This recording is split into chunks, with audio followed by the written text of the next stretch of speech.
नमस्कार शिक्षक मित्रांनो, maths trick by Farukh sir या यूट्यूब चॅनलमध्ये आपलं स्वागत आहे. महाराष्ट्र TET 2026 या मिशन अंतर्गत या परीक्षेची तयारी करत असताना आपण मागील वर्षाची प्रश्नपत्रिका पाहत आहोत.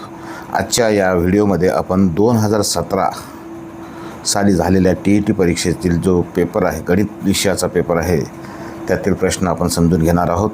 प्रश्न 91 आहे. सविताचे मासिक वेतन 10,000 रुपये असून ते वेदिकाच्या मासिक वेतनाच्या 1.25 पट आहे. वेदिकाचे मासिक वेतनाची रक्कम आसियाच्या मासिक वेतनाच्या दुप्पट असेल तर तिघींचे एकूण मासिक वेतन किती? आपण यापूर्वी हा प्रश्न 2 वेळेस पाहिलेला आहे, 2 पेपरमध्ये आलेला आहे. आजसुद्धा 2017मध्ये सुद्धा हा प्रश्न आलेला आहे. फक्त प्रश्न सर्व काही माहिती समान आहे, फक्त शेवटचा प्रश्नाचा भाग वेगळा आहे. इथं तिघीचे एकूण मासिक वेतन विचारलेलं आहे. आधी आपण तिघीचं वैयक्तिक मासिक वेतन काढूया. सविताचं मासिक वेतन 10,000 रुपये. सविता किती आहे? 10,000 रुपये. आणि हे वेतन वेदिकाच्या मासिक वेतनाच्या 1.25 पट, म्हणजे सविताचं जास्त आहे. वेदिकापेक्षा किती पट आहे? 1.25 पट.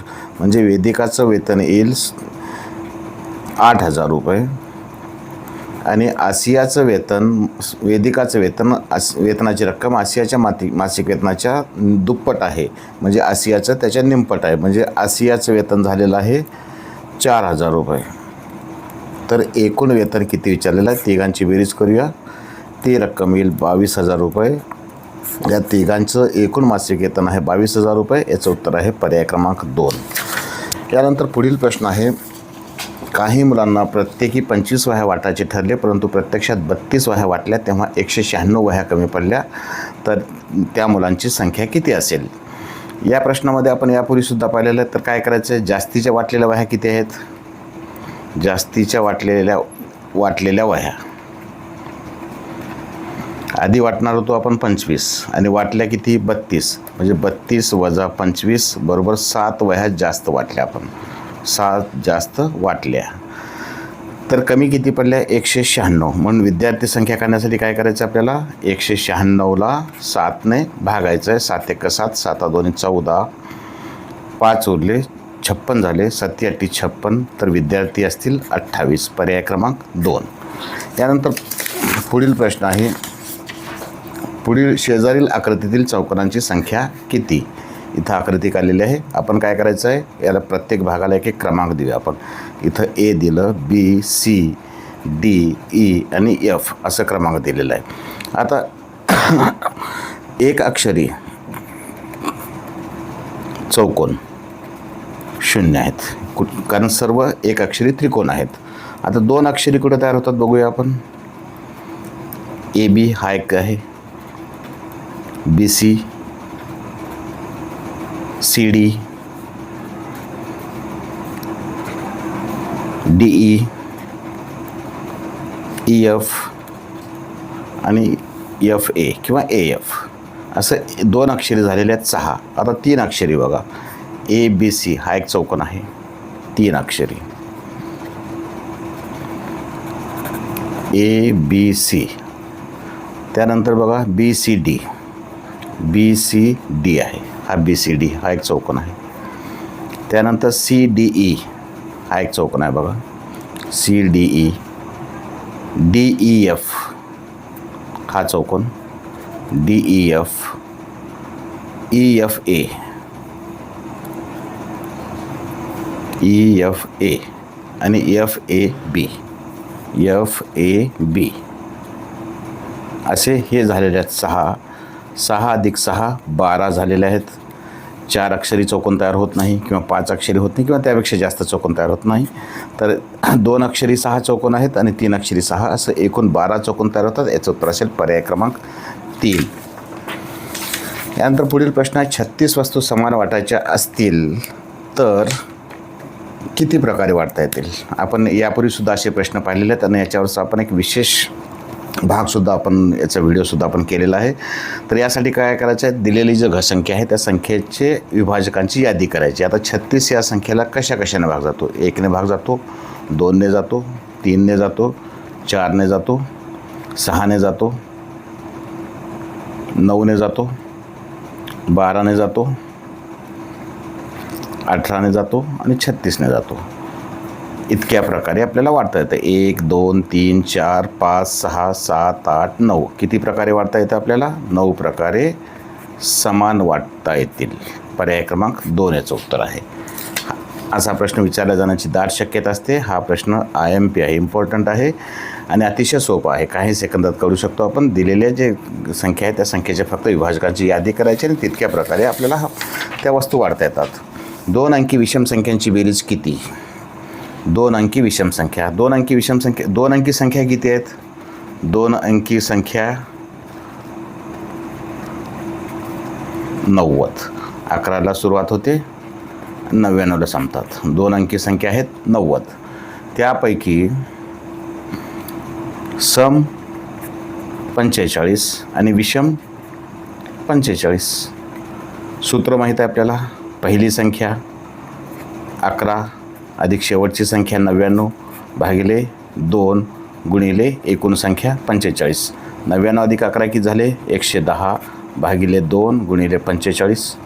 110 भागिले 2 55. बे 1 बे, बे 5 10, बे 5 10, 55 गुणिले 45 यांचा जर गुणाकार केला तर ते उत्तर येईल 2475, ज्याचं उत्तर असेल पर्याय क्रमांक 4. यानंतर पुढील प्रश्न आहे. असा प्रश्नसुद्धा नेहमीच विचारलेला आहे. जे प्रश्न वारंवार आलेले आहेत त्याच्यावर जास्त फोकस करा आणि ते गुण त्याची थोडी तयारी केली तर हमखास ते गुण मिळतील. TET पास होण्यासाठी गणितमधील 30 प्रश्न फार महत्त्वाचे आहेत, कारण यात शुअर मार्क आपल्याला थोडीशी तयारी केली की आपल्याला शुअर 30पैकी सहज आपण 25 26 24 सहज मार्क घेऊ शकतो आणि पास होण्यासाठी हा अतिशय महत्त्वाचा भाग आहे. 8 25 25 26 12 101 9 39 आणि 17 187 यापैकी सहमूळ संख्यांच्या जोड्या किती? सहमूळ संख्यांच्या जोड्या, सहमूळ संख्या कशाला म्हणायचं? तर ज्या संख्येमध्ये 1 किंवा 30 संख्या आहे याशिवाय आणखी कोणताही सामायिक अवयव नसतो त्यांना सहमूळ संख्या म्हणतो. आता सहमूळ संख्या कोणत्या आहेत आणि नसलेल्या यांची यादी करूया आपण.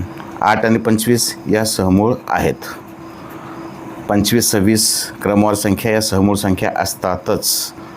12 आणि 101 यासुद्धा सहमूळ संख्या आहेत. 9 39 दोन्हीला 3ने भाग जातो म्हणून 9 आणि 39मध्ये 3 सामायिक अवयवासह सहमूळ संख्या नाहीत. 17 187 17ने 187ला भाग जातो. 17 1 17 17 1 17, त्यामुळे यासुद्धा सहमूळ संख्या नाहीत. तर इथं सहमूळ संख्यांच्या जोड्या आहेत 3. पर्याय क्रमांक 2 याचं उत्तर असेल. एके वर्षी, यानंतर पुढील प्रश्न आहे 97, प्रश्न क्रमांक 97. एके वर्षी महाराष्ट्र दिन बुधवारी असेल तर त्याच वर्षी स्वातंत्र्य दिन कोणत्या वारी असेल?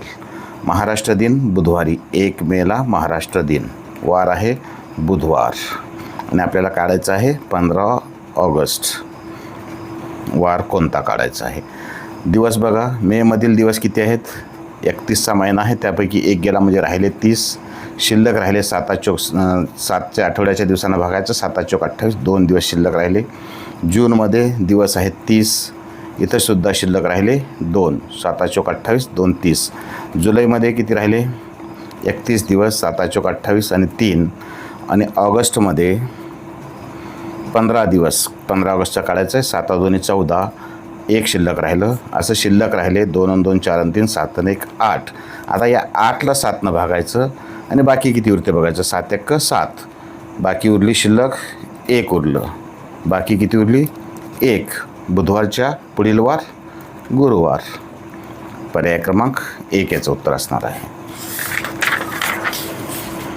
यानंतर पुढील प्रश्न आहे. विशिष्ट रकमेच्या 7/18 पट रक्कम वेदला, 2/5 पट रक्कम आलोकला किंवा 3/8 पट रक्कम सानियाला किंवा 6/11 पट रक्कम वीणाला दिली असेल तर अनुक्रमे सर्वात कमी व सर्वात जास्त रक्कम कोणाला मिळाली? यापूर्वीसुद्धा असे प्रश्न झालेले आहेत. इथं विचारलेलं आहे सर्वात कमी आणि सर्वात जास्त कोणाला मिळाले. थोडं प्रश्नाचं फक्त स्वरूप वेगळं आहे. काळजीपूर्वक बघून तुम्ही सोडवलं तर तुमच्या लक्षात येईल. आता जास्त कोणाला किती रक्कम? वेदला किती मिळाली? 7/18. याचं आपण दशांशमध्ये रूपांतर करूया. 0.18 70ला भागा, 18 त्रिक 54, 16 उरले, 18 144, म्हणजे वेदला 0.38 पट मिळणार आहे. दुसरा आहे आलोक. आलोकला किती मिळणारे आहे? 3/8. म्हणजे हे झाले 0.8 त्रिक 24, 6 उरले 8 7 56. आणि पुढील आहे आलोकला माफ करा, आलोकला आहे 2/5 म्हणजे 0.40 झालेला आहे. पुढे आहे सानियाला मिळणारी रक्कम आहे 3/8 म्हणजेच याचं झालेलं आहे 0.8 त्रिक 24, 6 उरले 60 झाले 8 7 56. आणि शेवटचं आहे वीणाला किती मिळाली 6/11, 11 5 55, 5 उरले 50 झाले 11 चौक 44, 0.54. आता सर्वात जास्त कोणाला मिळाली वीणा, सर्वात कमी कोणाला मिळाली सानिया. विचारलं आहे काय आपल्याला, कमी आधी आणि जास्त नंतर विचारलेलं आहे. म्हणजे सानियाला आधी कमी मिळाली आणि वीणाला जास्त, पर्याय क्रमांक 3 याचं उत्तर असणार आहे. त्यानंतर पुढील प्रश्न आहे, चौरस हा डॅश डॅश असतो हे विधान पूर्ण करण्यासाठी योग्य ठरणाऱ्या खालीलपैकी बाबी कोणत्या. TETची तयारी करत असताना एक गोष्ट लक्षात असेल की चौकोनाचे प्रकार जे आहेत 6, आयत, चौरस, समभुज चौकोन, समांतरभुज चौकोन, समलंब चौकोन आणि पतंग, हे 6 चौकोनाचे प्रकार आणि त्यांचे गुणधर्म हे जर व्यवस्थित आपल्याला समजले तर जवळपास 3 मार्क या प्रश्नावर आपले फिक्स आहेत. आणि अशा प्रकारचा प्रश्न एक हमखास विचारलेला आहे. चौरस हा डॅश डॅश असतो. चौरस कशाला म्हणतो आपण, ज्याच्या सर्व बाजू आणि सर्व कोन एकरूप असतात त्याला चौरस म्हणतो. 4ही बाजू समान असतात आणि 4ही कोन एकरूप असतात, याला चौरस म्हणतो आपण. आता समांतरभुज चौकोनाची व्याख्या काय, ज्याच्या सम्मुख बाजूस परस्पराशी समांतर असतात त्याला समांतरभुज चौकोन म्हणतो. यास बाजू परस्पराशी समांतर असतात. चौरसाच्या सुद्धा सम्मुख बाजू समांतर असतात. सम्मुख कोन एकरूप असतात, सम्मुख कोन एकरूप आहेत म्हणजे समांतरभुज चौकोन हा चौरस आहेच. पुढचा आहे समभुज चौकोन. समभुज चौकोनाची व्याख्या काय, ज्याच्या सर्व बाजू एकरूप असतात त्याला समभुज चौकोन म्हणतो. चौरसाच्या सर्व बाजू एकरूप आहेत म्हणजे चौरस हा समभुज चौकोन आहेच. आणि पुढं आहे काटकोन चौकोन. काटकोन चौकोन त्यालाच आपण आयत म्हणतो. ज्याचे सर्व कोन काटकोन असतात त्याला आपण काटकोन चौकोन म्हणतो. चौरसाचे सुद्धा सर्व कोन काटकोन असतात म्हणून चौरस हा आयतसुद्धा आहे. म्हणजेच अ, ब, क हे तिन्ही विधान बरोबर आहेत. पर्याय क्रमांक 4 याचं उत्तर असणार आहे. त्यानंतर पुढील प्रश्न आहे 1.1/2 वजा 5/8 भागिले 1/4 गुणिले 0.24. सेम प्रश्न, फक्त यातील चिन्ह फरक असलेले प्रश्न आपण मागच्या 2-3 पेपरमध्ये पाहिलेले आहेत. आता आधी काय करू आपण, 1.1/2 वजा 5/8 भागिले 1/4 गुणिले 0.24 पदावली सोडवायची आपल्याला. दशांशमध्ये रूपांतर करू. 1.5 आलेला आहे किंवा 1.50 आलेलं आहे वजा कंसात त्यांचा भागाकार 5/8 भागायचं म्हणजे व्यस्तान गुणाचं 4/1 गुणिले 0.24. 4 1 4, 4 2 8 म्हणजे 1.50 वजा 5/2 गुणिले 0.24 आलेला आहे. बेक बे 0.2 2 4. आता या दोन्हीचा गुणाकार करायचा आपल्याला. 1.50 वजा 12 पंचे 60 म्हणजे 0.60. 1.50मधून 0.60 गेले किती राहिलेले आहेत 0.90. याचं उत्तर असणार आहे 90 म्हणजे 0.9. याचं उत्तर असणार आहे पर्याय क्रमांक 2 0.9.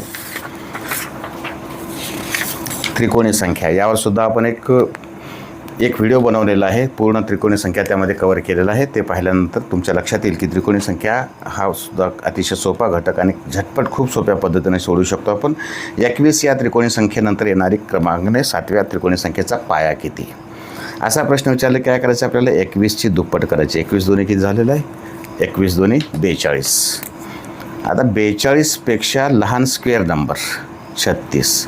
या 36चं वर्गमूळ काढा. किती आलेलं आहे 6. म्हणजे 21चा पाया झाला 6 आणि यानंतर येणाऱ्या 7व्या संख्येचा म्हणजे 6मध्ये 7 मिळवा. 6 अधिक 7 किती झालेलं 13 झालं उत्तर. अशाच पद्धतीनं सोप्या पद्धतीनं गणित शिकण्यासाठी maths trick by Farukh sir या यूट्यूब चॅनलला भेट द्या, सबस्क्राईब करा आणि बेल आयकॉन दाबा म्हणजे आपल्याला पुढील अपडेट मिळतील. या चॅनलमधून आपल्याला शिष्यवृत्ती, नवोदय, NMMS, पोलीस भरती अशा विविध स्पर्धा परीक्षेची तयारी करण्यासाठी अतिशय चांगल्या पद्धतीचे व्हिडिओ आपल्याला पाहायला मिळतील. पुढील प्रश्न आहे, एक काम काही मजूर काही दिवसात पूर्ण करतात. जर मजुरांची संख्या 1.1/3 पट केली तर तेच काम पूर्ण करण्यास दिवसांची संख्या पूर्वीच्या संख्येच्या किती पट होईल. अतिशय सोपा. मजुरांची संख्या, संख्येची पट किती आहे? 1.1/3. याचा आधी आपण काय करू? अंशात 3 × 3 3 × 1 4/3 पट. मजुरांच्या संख्येच्या व्यस्त पटामध्ये दिवसांची संख्या कमी होते व दिवसांची संख्या असते, म्हणून दिवसाची संख्या असणारी आहे. मजुरांच्या संख्येच्या व्यस्त प्रमाणात दिवसांची संख्या असणारी आहे, म्हणजे 4/3चं व्यस्त असणार आहे 3/4 पट. 3/4 पटलाच आपण म्हणतो पाऊण पट. पर्याय क्रमांक 4 याचं उत्तर असणार आहे. यानंतर पुढील प्रश्न आहे, रोमन संख्या संदर्भात विसंगत पर्याय कोणता? m/20. m म्हणजे किती? XX. m म्हणजे किती?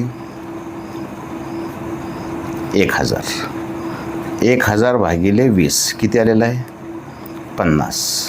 50लाच आपण काय म्हणतो? 50 आलेलं आहे. XL अधिक X. XL म्हणजे किती झालं? 40 अधिक X 10. 40 अधिक 10 50. LXX वजा XX. LXX म्हणजे 70. 70 वजा 20 किती आलेलं आहे? 50. L गुणिले C 50 गुणिले 100 बरोबर हे आलेलं आहे 5000. बघा, पहिल्याचं उत्तर 50 आहे, दुसऱ्याचं 50 आहे, तिसऱ्याचं 50 आहे. विसंगत कोणतं आहे? 5000. म्हणजे याचं उत्तर असेल पर्याय क्रमांक 4. यानंतर प्रश्न क्रमांक 104 आहे, मिनिट काटा 12वर असताना वेळ पाहिली तेव्हा तास काटा व मिनिट काटा यांच्यात काटकोन तयार झालेला दिसला. तर आणखी 1.5 तासांनी त्या 2 काट्या खालील पर्यायापैकी किती मापाचा कोन तयार होईल? घड्याळाचं निरीक्षण आपल्याला दररोजच आपण पाहत असतो. घड्याळामध्ये एकतर 9 वाजता काटकोन तयार होईल, कारण मिनिट काटा 12वर असताना, किंवा 3 वाजता काटकोन तयार होईल. म्हणजे घड्याळाची पोझिशन एकतर ही असेल किंवा ही असेल. त्यानंतर 1.5 तासानंतर त्यांची पोझिशन काय होणार आहे? आता या घड्याळाची पोझिशन काय होईल बघूया आपण.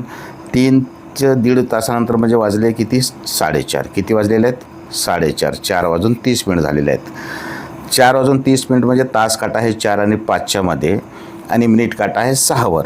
म्हणजे इथं कोण तयार झालेला आहे बघा? हा 15 अंशाचा आणि 30 अंशाचा, म्हणजे दोन्ही मिळून किती झालेला आहे? 45 अंशाचा कोन तयार होईल. आणि ज्यावेळेस 9 वाजलेले असतील 1.5 तासानंतर ते वाजतील 10:30. किती वाजतील? 10:30. म्हणजे 10:30 झालेले आहेत. तास काटा 10 आणि 11च्या दरम्यान आहे, आणि मिनिट काटा 6वर आहे. म्हणजे इथं 30 दोन अंकामधील अंतर असतं, माप असतं 30 अंश. 30 30 60 आणि 30 90 आणि 30 120 आणि हे 15 135 अंशाचं होईल. आता पर्यायात आहे का 45? नाही, पर्यायात 135 आहे. पर्याय क्रमांक 4 याचं उत्तर असेल. यानंतर 105वा प्रश्न आहे, खालील आकृतीबंधात डॅश डॅशच्या जागी असणारी संख्या कोणती? सेम प्रश्न झालेला आहे, याच्या आधीच्या पेपरमध्ये सुद्धा आलेला होता हा. तर बघा, यांचं जर निरीक्षण केलं तर लक्षात येईल की 10 म्हणजे आहे 10 म्हणजे 3चा वर्ग अधिक 1. 3चा वर्ग अधिक 1. 15 4चा वर्ग वजा 1. 3 4. त्यानंतर काय असेल? 5चा वर्ग अधिक वजा अधिक.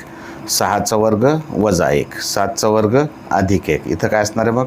3 4 5 6 7 आणि 8. 8चा वर्ग वजा अधिक वजा अधिक वजा अधिक वजा. 8चा वर्ग 64 वजा 1 63. पर्याय क्रमांक 2 याचं उत्तर असणार आहे. यानंतर पुढील प्रश्न आहे, 132 सेमी परिघ असणाऱ्या वर्तुळावर कोणतेही 4 बिंदू परस्पराशी जोडून तयार झालेल्या चौरसाकृतीची बाजू किती सेंटीमीटर असेल? असे प्रश्नसुद्धा अनेक वेळेस झालेले आहेत. आधी आपल्याला आकृती वर्तुळ आहे, या वर्तुळाचा परिघ आहे 132 सेंटीमीटर, आणि या परिघावर असलेल्या 4 बिंदूंना जोडून एक चौरस तयार झालेला आहे. काय तयार झालेलं आहे? चौरस. आणि चौरसाचा व्यास कर्ण म्हणजेच हा वर्तुळाचा व्यास असणार आहे, हे आपल्याला लक्षात ठेवायचं आहे. तर आपल्याला याची बाजू विचारलेली आहे. आपल्याला चौरसाच्या परिघावरून आपल्याला व्यास करता येतो. परिघवर सूत्र आहे, 2 सूत्र आहेत, 2πr आणि πd. इथं आपण πd या सूत्राचा वापर करणार, कारण आपल्याला व्यास काढायचा आहे. परिघ दिलेला 132 बरोबर पायची किंमत 22/7 गुणिले d. हा 22/7 दुसऱ्या बाजूला जाऊन भागणार आहे, म्हणजे d बरोबर आलेला 132/7 132 गुणिले 7/22. 22 × 22 22 संग 132, म्हणजे डी बरोबर आले 67/42. डी म्हणजे व्यास आलेला आहे 42 सेंटीमीटर. व्यास म्हणजेच चौरसाचा, म्हणून चौरसाचा कर्ण असणार आहे 42 सेंटीमीटर. आता आपल्याला माहीत आहे चौरसाची बाजू ही कर्णाच्या वर्गमुळात 2 पट असते. म्हणून चौरसाचा कर्ण बरोबर सूत्र आहे बाजू गुणिले वर्गमुळात 2. बाजू आहे 42, बाजू काढायची आपल्याला, म्हणजेच आलं बाजू बरोबर येईल कर्ण भागिले वर्गमुळात 2, म्हणजेच 42 भागिले वर्गमुळात 2. 42 वर्गमुळात 2 भागिले 2 बेक बे 21 वर्गमुळात 2. याचं उत्तर असणार आहे 21 वर्गमुळात 2, पर्याय क्रमांक 1. आता इथं एक खालचा भाग सोडवण्यापेक्षा एक गोष्ट लक्षात ठेवायची आपल्याला. अशा प्रकारचा जर प्रश्न आला तर आधी परिघ काढायचं आहे आपल्याला आणि परिघाला 2 भागून त्याचं वर्गमूळ 2 पट करायची.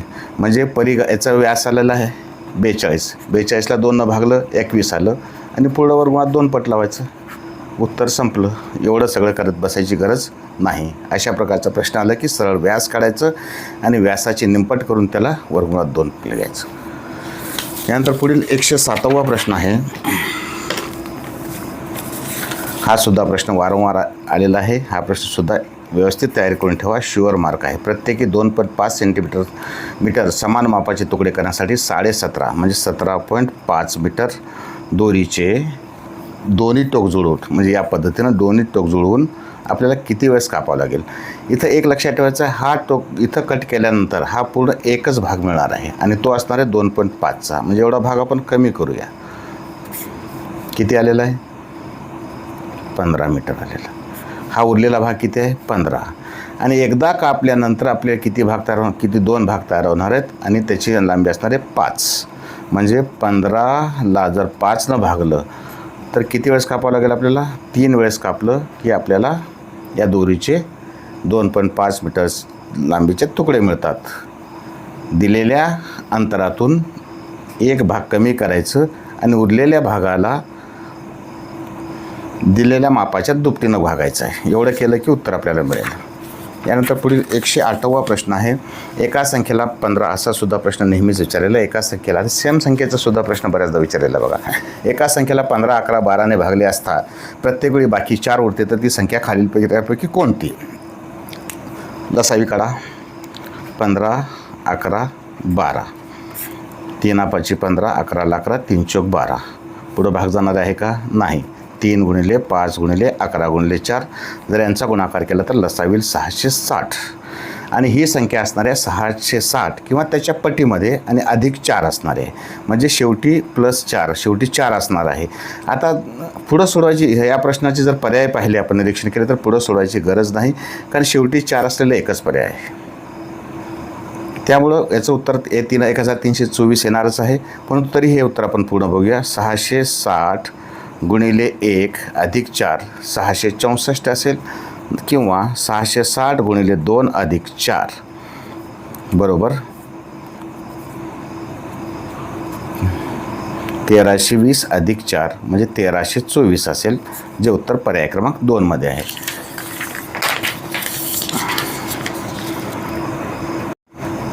असा प्रश्नसुद्धा नेहमीच विचारलेला आहे. विस्तार सूत्रांवर आधारित असलेला 1.8 अधिक 1.4 6.5 वजा 3.3 वजा 2.25 अधिक 0.25 4. आधी आपण सोडवूया. आपण या दोन्हीची बेरीज केली. 3.2 या कंसात, दुसऱ्या कंसात काय असणार आहे? 6.5 वजा 3.2 हे सुद्धा 3.2 असणार आहे. वजा 2.25 अधिक 25 2.5 4.25 1.75 हे सुद्धा 2.5 आलेलं आहे भागिले. आता या दोन्हीची वजाबाकी करूया.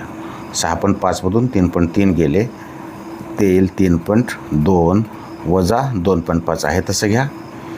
दुसऱ्या कंसात असणार आहे 2.25 अधिक 25 म्हणजेच 2.5 अधिक 3.2.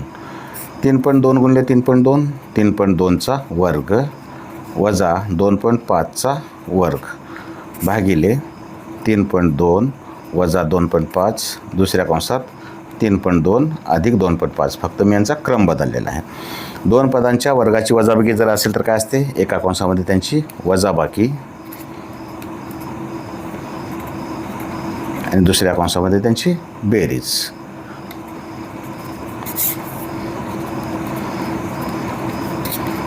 दुसऱ्या कंसामध्ये 3.2 अधिक 2.5 असणार आहे. समान भाग कटलेले आहेत. उत्तर आलेलं आहे 1. पर्याय क्रमांक 1. यानंतर पुढील 110वा प्रश्न आहे. एका वर्तुळाकृती बागेमध्ये असणाऱ्या आयताकृती मैदानाची लांबी 56 मीटर असून संपूर्ण बागेचे क्षेत्रफळ 3850 चौरस मीटर आहे. ह्या बागेमध्ये हा आयताकृती मैदान आहे आणि मैदानाची लांबी 56 मीटर आहे. तर आपल्याला विचारलेलं आहे मैदानाची रुंदी काढा. तर आपल्याला हा जो कर्ण आहे हा वर्तुळाचा व्यास असणार आहे. क्षेत्रफळावरून आपल्याला वर्तुळाचा व्यास काढता येईल. त्यानंतर हा काटकोन त्रिकोण तयार होईल. त्यावरून आपल्याला पायथागोरसच्या प्रमाणे रुंदीसुद्धा काढता येईल. तर आधी आपण त्रिज्या काढूया क्षेत्रफळावरून. वर्तुळाचे क्षेत्रफळ बरोबर सूत्र आहे पाय आर वर्ग. वर्तुळाचे क्षेत्रफळ दिलेलं आहे 3850 बरोबर 22/7 गुणिले आर वर्ग. म्हणून आर वर्ग बरोबर आलेला आहे 3850 गुणिले 7 भागिले 22. 22 भागा किंवा 11 भागा. 22 एक्क 22, 22 एक्क 22, 16 उरले, 22 सत्ते 154, 22 सत्ते 154 आणि 22 पंचे 110. म्हणजे आर वर्ग बरोबर आलेलं 175 गुणिले 7 बरोबर 7. 7 नाहीला भागूया. 7 2 14, 3 उरले, 7 5 35, 25 गुणिले 7 गुणिले 7 म्हणजेच आर बरोबर आलेलं आहे 25चा वर्गमूळ 5 गुणिले 7चा वर्गमूळ 7 गुणिले 7 म्हणजे 7. आर बरोबर आलेला आहे 7 5 35. आर म्हणजे त्रिज्या 35 आलेली आहे. म्हणून डी व्यास बरोबर असेल 35 गुणिले 2 बरोबर 70. बी डी बरोबर असणार आहे 70 सेंटीमीटर. आता या त्रिकोणामध्ये पाया माहीत आहे, कर्ण माहीत आहे, उंची काढायची आहे. म्हणजेच लांबी म्हणजेच पाया समजला, हा कर्ण आहे. इथं पायथागोरसच्या सिद्धांतानुसार पायथागोरसच्या प्रमेयानुसार काय असणार आहे 70चा वर्ग वजा 56चा वर्ग. जर याचं पूर्ण आपण सोल्युशन केलं तर याचं उत्तर येईल 42 सेंटीमीटर. म्हणजे या वर्तुळाची या मैदानाची रुंदी आहे 42 सेंटीमीटर. पर्याय क्रमांक पर्याय लिहायचं राहिलेले तर याचं उत्तर असेल 42 सेंटीमीटर. त्यानंतर पुढील 111वा प्रश्न आहे. शेजारील घटनेवरून तयार होणारे असे अनेक प्रश्न सोडवलेले आहेत. अतिशय सोपा भाग आहे. घडणी पाहिल्यानंतरच तुमच्या लक्षात येईल की शेजारील घडणी तयार होणाऱ्या इष्टिकाचित्ती आकाराच्या पेटीच्या एफ विरुद्ध पृष्ठावर कोणता असेल.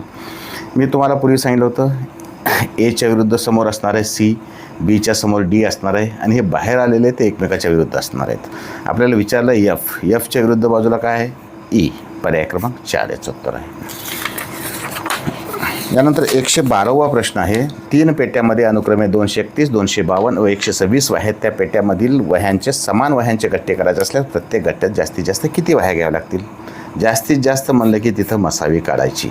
231 252, 126 या तिन्हीची मसावी काढायची आहे. 3ने भाग जातो.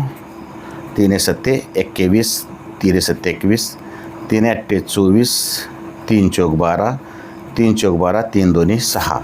7ने भाग जातो. 7 1 7, 7 1 7, 7 1 7, 7 दोन्ही 14, 7 सख 42. आता 3 लवकर भाग जाणारी नाही म्हणजे 3 गुणिले 7 बरोबर 7 त्रिक 21 मसावी आली. म्हणजे प्रत्येकी 21 वह्याचे आपण जास्तीत जास्त 21 वह्या एका गट्ट्यात अशा प्रकारे गट्टे करू शकतो. याचं उत्तर आहे पर्याय क्रमांक 2 21. यानंतर पुढील 113वा प्रश्न आहे. 86.285 या संख्येतील उजवीकडील 8ची किंमत डावीकडील 8च्या किमतीच्या स्थानिक किती पट आहे. यासाठी सोपं सूत्र तुम्हाला सांगितलं होतं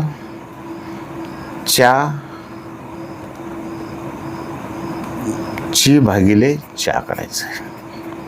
8ची स्थानिक किंमत 8ची स्थानिक ची भागिले च्या. 8ची स्थानिक किंमत किती आहे उजवीकडील 8 0.08. याला भागायचं आपल्याला डावीकडे 8च्या इथं 80 किती येईल. 2 दशांश पुढे घेतलं 8000.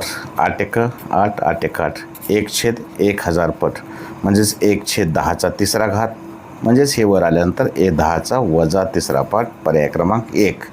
आता या प्रश्नामध्ये मात्र बघा आपल्याला सोडवायचीच गरज नाही.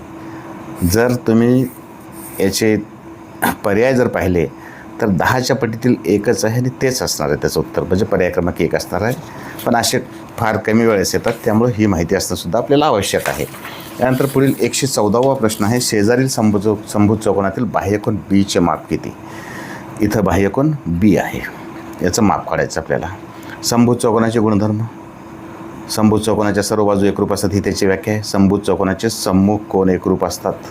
समभुज चौकोनाचे कर्ण सम्मुख कोनाला दुभागतात आणि समभुज चौकोनाचे कर्ण परस्परांचे लंबदुभाजक असतात. यावरून आता मी आकृतीतच सांगतो तुम्हाला.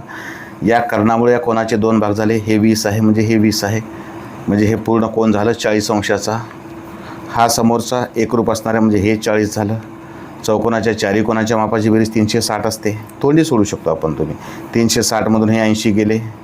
360 वजा 80 280 भागिले 2 140. या कोणाचं माप 140 आहे. या कोणाचं माप किती असणार आहे 140. आता बाह्य कोन आणि अंतरकोन रेषे जोडीतील असतात. 180 वजा 140 बरोबर 40 अंश. बाह्य कोनाचं माप 40 अंश. काय काय केलं लक्षात आलं.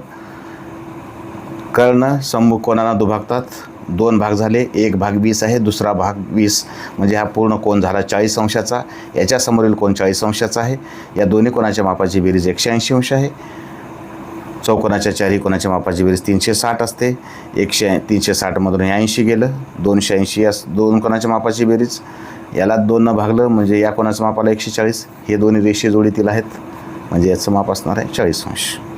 यानंतर 115वा प्रश्न. अशा प्रकारचा प्रश्न झालेला आहे. यासाठी मी तुम्हाला इथं विचारले जाणाऱ्या 3 गोष्टी सांगितलं. तर पहिलं आहे, आयताच्या कर्णावर कापल्यामुळं पताका तयार होतात. 2 मोठ्या आणि 2 छोट्या एवढ्याच तयार होतात. आणि इथं कर्ण माहीत असणं आवश्यक आहे. आता आयताचं बघा, इथं 40 आहे, 9 आहे, म्हणजे हा कर्ण असणार आहे 41. पायथागोरसचं त्रिकोट एवढं समजून घ्या. आता इथं 2 पताक्या लहान ज्या रुंदीवर तयार होतात त्या पताका लहान असतात. लांबीवर तयार होणाऱ्या पताका मोठ्या असतात. इथं मी याच्या आधीच्या एका प्रश्नामध्ये सांगितलं, एका व्हिडिओमध्ये सांगितलं होतं तुम्हाला, इथं 3 प्रकारचे प्रश्न विचारू शकतात. 2 मोठ्या पताकांची परिमिती असा एक विचारू शकतात. सर्व पताकांची परिमिती हा एक विचारू शकतात. किंवा 2 लहान पताकांची परिमिती. जर 2 लहान पताकांची परिमिती जर विचारलं तर 2 रुंदी अधिक 2 कर्ण झालं उत्तर. 2 रुंदी 2 गुणिले 9 अधिक 2 कर्ण 2 गुणिले 41. 92 18 41 दोन्ही 82. 82 अधिक 18 100 सेंटीमीटर उत्तर झालं. जर 2 मोठ्या विचारलं, तुम्हाला सांगितलं होतं 2 लांबी अधिक 2 कर्ण. आणि जर सर्व विचारलं तर 2 लांबी अधिक 2 रुंदी अधिक 2 कर्ण. हे जर केलं आपण बेरीज केली तर त्याचं उत्तर मिळेल. आणि या 3 प्रश्नाशिवाय इथं जास्त काही विचारू शकत नाही. हा मार्कसुद्धा शुअर आहे. हा मुद्दा समजून घ्या. फक्त या गोष्टी समजून घेतल्या तर निश्चितच हा मार्क शुअर आहे आपला. प्रश्न क्रमांक 116 आहे, x² अधिक x वजा 20 भागिले x अधिक 5 बरोबर 0, तर x बरोबर किती. आता x² अधिक x वजा 20चे जर अवयव पाडले तर अवयव पडतात x अधिक 5 आणि दुसऱ्या कंसात x वजा 4. x² भागिले x अधिक 5 बरोबर 0 करायचं आहे. दोन्ही कटले. x वजा 4 बरोबर 0 आलं, म्हणून x बरोबर 4. बैजिक राशीमध्ये आपण शिकलेलं आहे एका स्वतंत्र व्हिडिओमध्ये कसं याचे अवयव पाडायचं वगैरे. याचं उत्तर असेल x वजा 4. x बरोबर 4 पर्याय क्रमांक 1. त्यानंतर पुढील 117वा प्रश्न आहे, फक्त काही 500 रुपये किमतीच्या व काही 2000 रुपये किमतीच्या नोटा पिशवीत असतील तर 30,500 रुपये. एकूण रक्कम किती आहे. एकूण रक्कम आहे 30,500. 500च्या नोटा 1 आणि 2000मध्ये बरोबर 500च्या नोटा किती असतील 4. किती असतील 4. म्हणजे एकूण किती झाले 4 आणि 5. या 30,500 भागिले 500 जर केला आपण, 00 कटलं, म्हणजे या सगळ्या 500च्या नोटा जर समजलं आपण.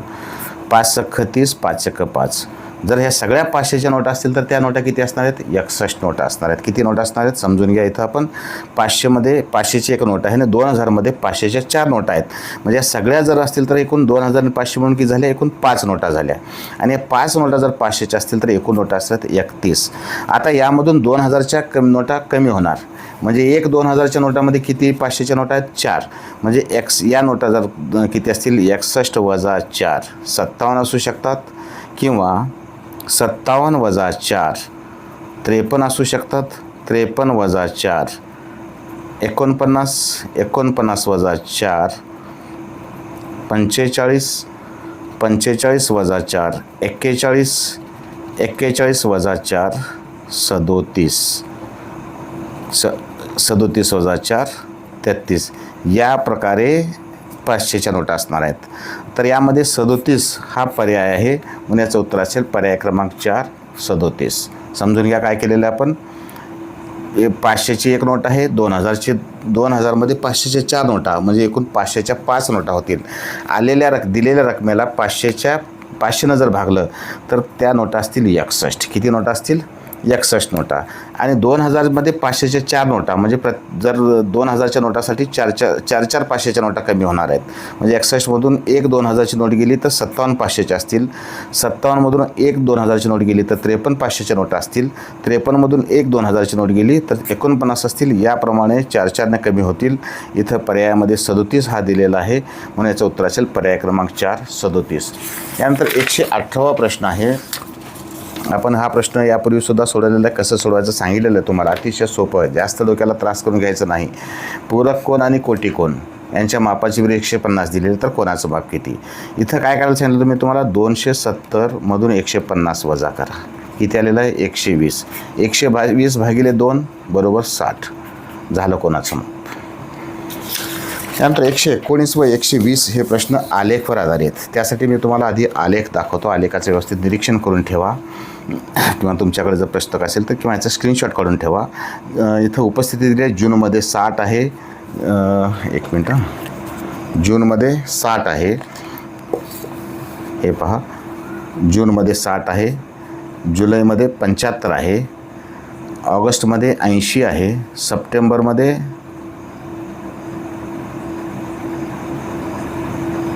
70 आहे. आणि सप्टेंबरमध्ये 65 आहे. आणि ऑक्टोबरमध्ये 90 आहे. तर यामध्ये पहिला प्रश्न विचारला, जून महिन्याची विद्यार्थी उपस्थिती ऑगस्ट महिन्याच्या विद्यार्थी उपस्थितीच्या शेकडा कितीने आहे? ऑगस्टमध्ये किती आहे? 80. जूनमध्ये किती आहे? 60. जूनपेक्षा ऑगस्टमध्ये कितीने जास्त आहे? 20 ने जास्त. पर्याय क्रमांक 2. यानंतर 120वा प्रश्न आहे. किती महिन्यात विद्यार्थ्यांची शेकडा उपस्थिती 5 महिन्यातील शेकडा सरासरी उपस्थितीपेक्षा जास्त आहे? जूनमध्ये 60 अधिक 70, जुलैमध्ये 80, 65, 90. 90चा 15 23 30, 90चा 15 23 असा 365. 365 भागिले जर 5 केलं, 5 7 35, 5 त्रिक 15, 73 सरासरी उपस्थिती आहे. सरासरी उपस्थिती किती आहे? 73. तर 73पेक्षा